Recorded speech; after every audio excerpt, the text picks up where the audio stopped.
todos, meu nome é Sara e hoje nossa aula será sobre o termo geral de uma progressão aritmética.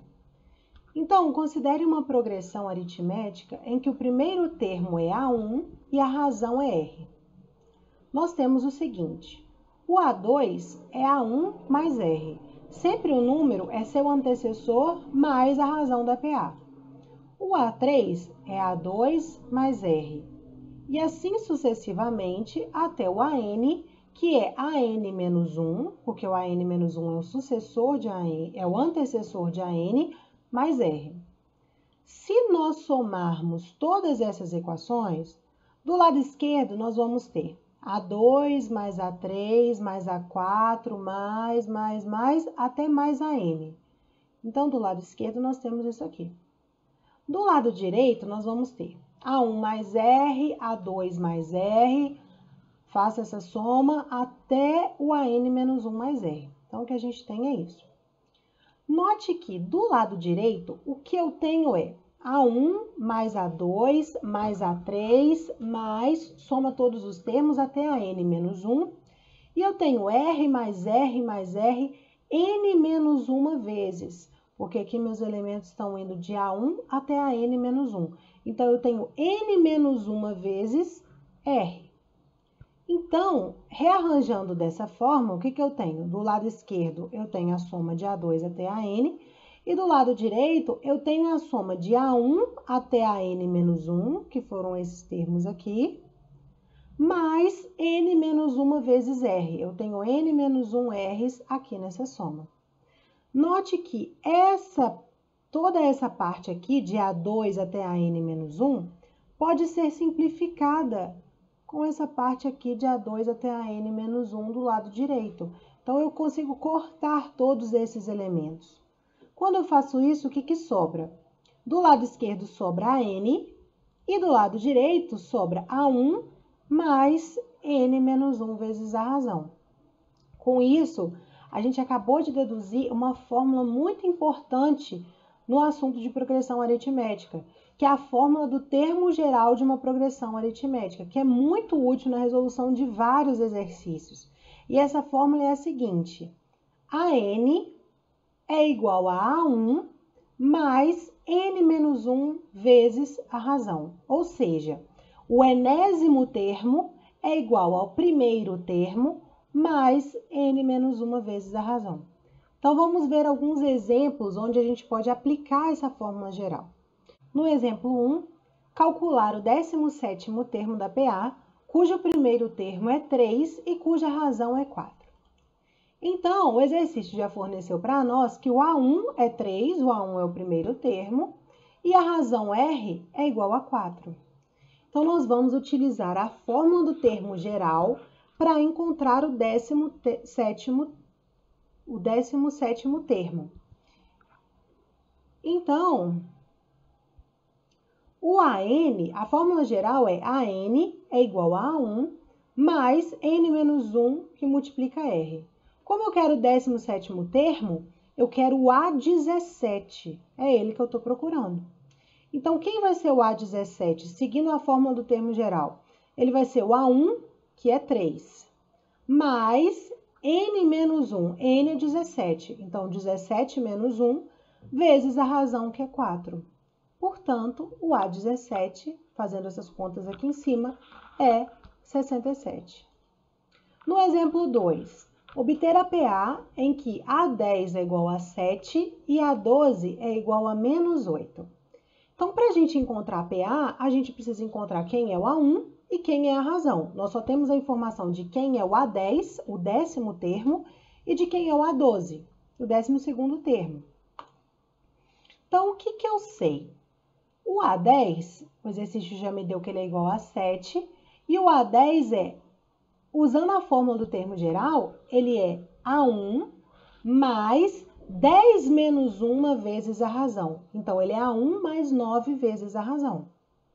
E o A12, o exercício já me forneceu que é menos 8. Usando a fórmula do termo geral, ele é A1 mais 12 menos 1 vezes a razão. Então, é A1 mais 11R. Então, disso eu tenho, se eu somo essas duas equações aqui, note que eu estou com duas equações lineares nas incógnitas A1 e R.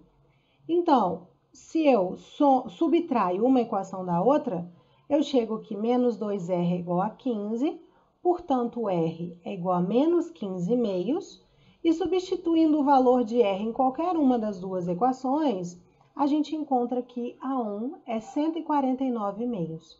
Portanto, a PA é o A1, que é 149 meios, o A2, que é o A1, mais a razão, 149 meios menos 15 meios, que é 134 meios, o A3, que eu preciso somar a razão no segundo termo, então é 134 meios menos 15 meios, é 119 meios, e assim por diante.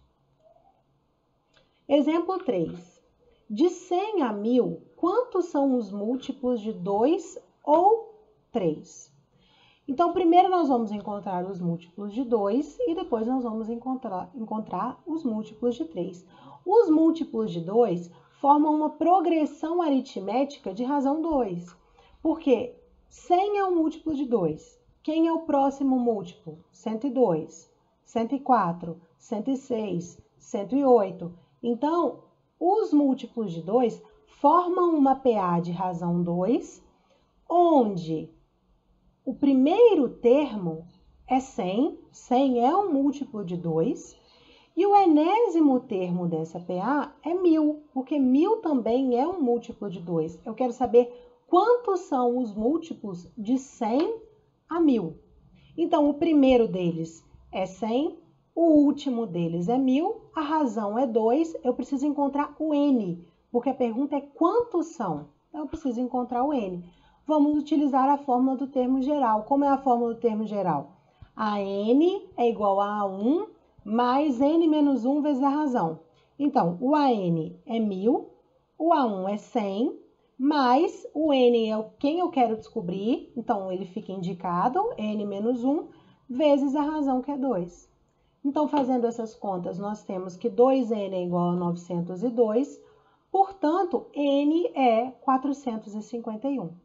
Então, disso eu concluo que de 100 a 1.000 existem 451 múltiplos de 2. Agora, eu preciso encontrar quem são os múltiplos de 3. Os múltiplos de 3 formam uma PA de razão 3. O primeiro múltiplo de 3 a partir de 100, 100 não é múltiplo de 3, 101 não é múltiplo de 3, 102 é. Então, o A1, o primeiro múltiplo de 3 maior ou igual que 100 é 102. Então, ele é o A1. E o último múltiplo de 100, que é menor ou igual a 1.000, é 999. 1.000 não é múltiplo de 3. Então, ele é o último múltiplo de 3 entre 100 e 1.000 é 999. Logo, ele é o meu AN. E a razão é 3 agora. Os múltiplos de 3 formam uma PA da forma 102, 105, 108, 111 e assim por diante. Eu preciso encontrar quem é o N. Quantos múltiplos de 3 eu tenho entre 100 e 1.000? Então, colocando na fórmula do termo geral, eu tenho o AN, que é 999, é igual a A1, que é 102, mais N menos 1 vezes a razão, que é 3. Então, disso segue que 3N é 900 e, portanto, N é 300. Assim, de 100 a 1.000, existem 300 múltiplos de 3. Só que eu tenho um problema. Os múltiplos de 6, que são múltiplos de 2 e 3 ao mesmo tempo, eles foram contados duas vezes. Eles foram contados aqui nos múltiplos de 2 e eles foram contados também nos múltiplos de 3.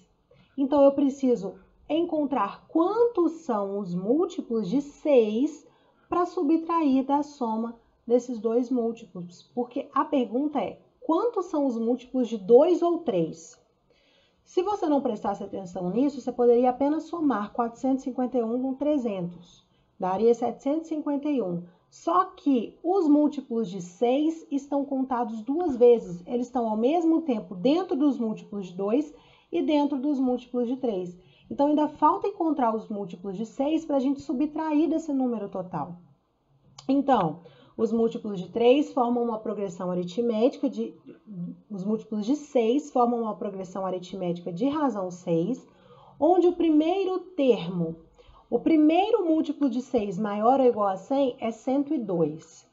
E o último múltiplo de 6 menor ou igual a 1000 é 996. Então, o AN é 996. A gente joga na fórmula do termo geral. Então, AN, que é 996, é igual a A1, que é 102, mais N menos 1 vezes a razão, que é 6. Disso segue que 6N é igual a 900 e, portanto, N é igual a 150. Existem 150 múltiplos de 6 de 100 a 1000. Então, quantos múltiplos de 2 ou de 3 existem entre 100 e 1000? São os múltiplos de 2, que são 451, mais os múltiplos de 3, que são 300, menos os múltiplos de 6, que são 150, porque foram contados 2 vezes nessa soma. Então, existem 601 múltiplos de 2 ou 3 entre 100 e 1000.